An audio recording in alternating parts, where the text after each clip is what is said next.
If you want to find out why Dark Magician became so much better post Duel Power, you will 100% want to watch until the end of this video to find out. So let's start off with the basics of this strategy and where it is right now. To start, let's talk about the Magician of Chaos Turbo variant. Basically, this is the new ritual variant post Duel Power that now exists because of a new card known as Magician of Chaos. This is a new level 7 Dark Spellcaster ritual effect monster with 2500 attack and 2100 defense, and it has the following effect. You can ritual summon this card with Chaos form. This card's name becomes Dark Magician while on the field or in the graveyard.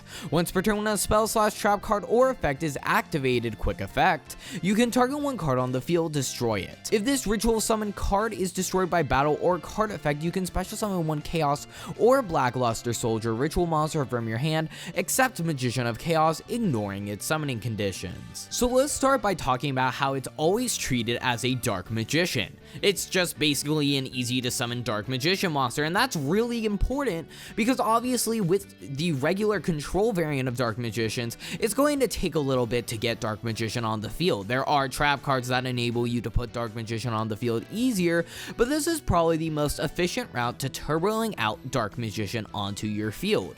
You can summon him without traps, which is just such a big deal and overall a much more efficient route. However, the interesting to note is that it can also be summoned with trap cards. So cards like Eternal Soul, etc. can summon him on the opponent's turn. And the reason why this is relevant is, for example, cards like Dark Magical Circle get even better because you can summon this card on your opponent's turn. Remember, you're also sending with cards like ARA, you are sending a card like Dark Magician to your graveyard to ritual summon Magician of Chaos, and from there you can set up an Eternal Soul play right there to get even more disruption on the board. If you're going to use Circle Effect with Magician of Chaos, because Magician of Chaos state spell/trap card or effect is activated, that means that you can use its effect with Circle in order to get even more disruption. That's basically a banish and a destruction effect, which is obviously really good. So now let's talk about the fact that it pops a card when a spell/trap is activated. To start, it's relevant because of cards like artifacts. Obviously, if you use an artifact on your opponent's turn, then in that case they'll special summon themselves and get a really good effect. However, the most notable artifact is 100% Artifact Scythe. Now, if you don't know what Artifact Scythe does, I'd be shocked, but basically, if it's special summoned on your opponent's turn, your opponent cannot use the extra deck for the rest of that turn. Obviously, this is a very, very powerful effect. While not always great, maybe against a deck like True Draco and Sky Striker, it's not really as good, but at the same time, that isn't necessarily relevant because the artifacts are just such a good engine overall against so many decks. And remember, Magician of Chaos can also pop opponent's cards. Now, obviously, this is good for clearing boards, but it doesn't necessarily mean your opponent's spell/traps. Obviously, it's good for clearing your opponent's board when pushing while going second. It's just a disruptive effect in general when going first, and it's just another disruption overall. So it's nice to have a card that inherently is what you want to turbo out, but at the same time is also inherent disruption. And its effect states when a spell/trap is activated. It doesn't necessarily mean your opponent's spells and traps. It can be your own spells and traps that are activated. One really good card that works with Magician of Chaos is obviously Artifact Sanctum, which we've already talked about with the artifacts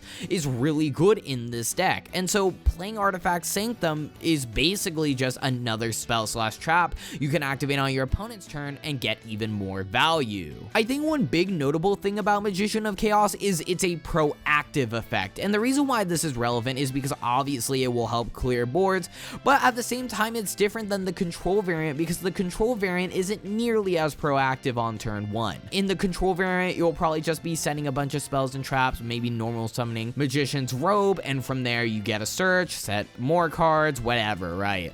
But at the same time, the reason why this is so good is obviously because it's proactive. You're doing stuff on your first turn rather than just waiting for your opponent to do stuff. Now, don't get me wrong, setting a bunch of cards can be very menacing, but at the same time, that doesn't necessarily make it as proactive, and I think it's always good to be proactive. Now, because Magician of Chaos is a ritual deck, it obviously works really well with any ritual-based support card.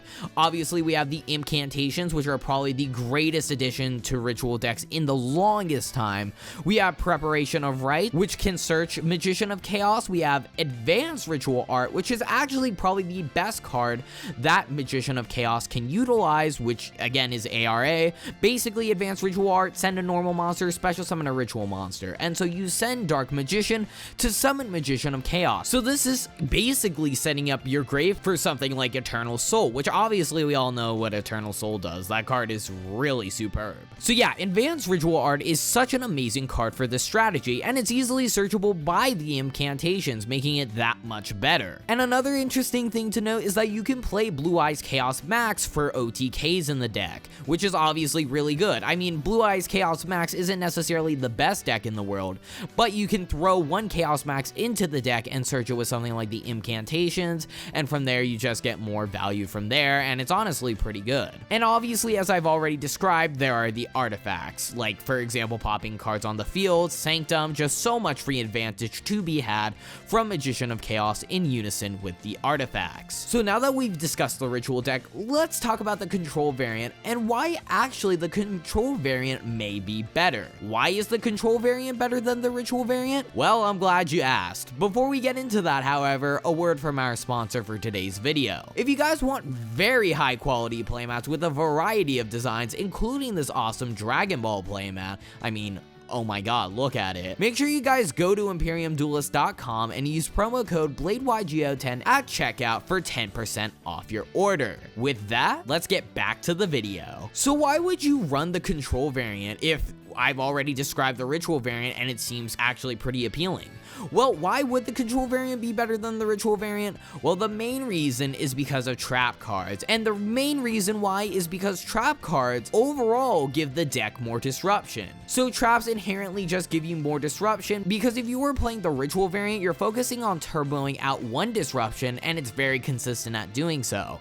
However, if you're playing a trap variant, it's much slower and a lot less proactive, but it plays way more disruption in the end, and I think that's a big deal, because you don't want to just auto lose going first and going second. You'd rather have a much better shot at going first and just winning overall, and maybe have a less good chance of winning going second, but then you have the side deck to make up for that. Even though the trap variant is slower, it just plays more disruption in the end, and that's why I just gotta give it overall to the control variant. The ritual variant also can be underwhelming, which I'll talk a little bit more in depth in a little bit.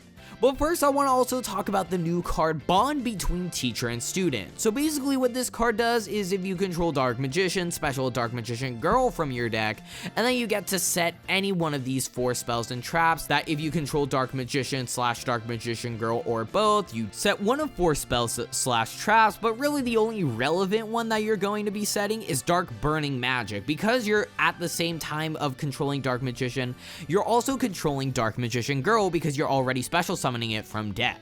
So that means that you will automatically have Dark Burning Magic live in order for you to activate it. And so overall, regardless of whatever variant you're playing, it makes the deck more proactive in general. Instead of normal summon pass, you can summon Dark Magician, use this card, get Dark Magician Girl, and nuke your opponent's card, and really that's just very powerful overall. And you might think, oh, it's mainly used for the control variant, but honestly it's really good in the ritual build as well, because your main focus is to turbo out Magician of Chaos, which is Dark Magician, and so that means that it's just really good in that variant too, because you almost should always have it live. So let's now discuss what the flaws are with this strategy. To start, why it's bad. Magician of Chaos doesn't necessarily do enough. It requires a lot of commitment, first off. The fact is you obviously need a ritual summon it. While that's pretty easy to do and there are plus cards involved, you have to commit a lot of main deck slots in order to perform this consistently, and so you don't have many slots for other forms of generic disruption. And with that in mind, one pop isn't even enough to stop all tier 1 strategies like Striker, Salomon Great,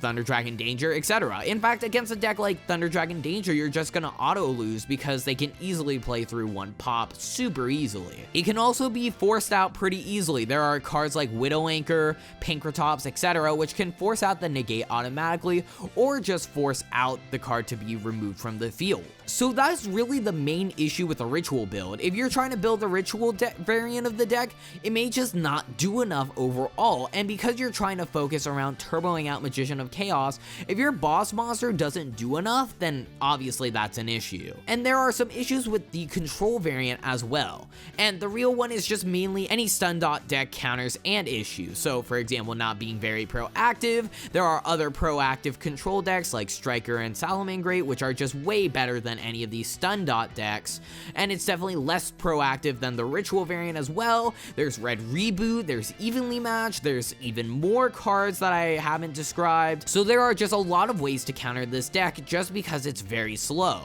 And the biggest issue overall with the control variant is it doesn't snowball as well as decks like Subterror, Altergeist, Paleo, etc. The reason why those are the better stun decks of the format is because obviously they snowball very effectively. I mean, Altergeist can set a bunch of traps, resolve Multi-Faker, and if nothing happens to it, then you just literally win the game right there. Paleo, same thing. Subterror, same thing. So if you let those decks snowball, they're just gonna win the game outright. And so it's not necessarily the same case with Dark Magician because they don't really have anything to snowball into. They obviously have more disruption overall, and their snowballing is pretty good, but it's not as fast as Subterror, Altergeist, and Paleo and other decks, and so I feel like that's one of the big hindrances with the control variant. Dark Magician has a lot going for it post Duel Power, and while most certainly not being tier 1, this deck sure has gotten much crazier than before. Before you go, make sure you guys subscribe to my channel and turn on notifications to watch more videos like this one. With that, I'll see you guys soon.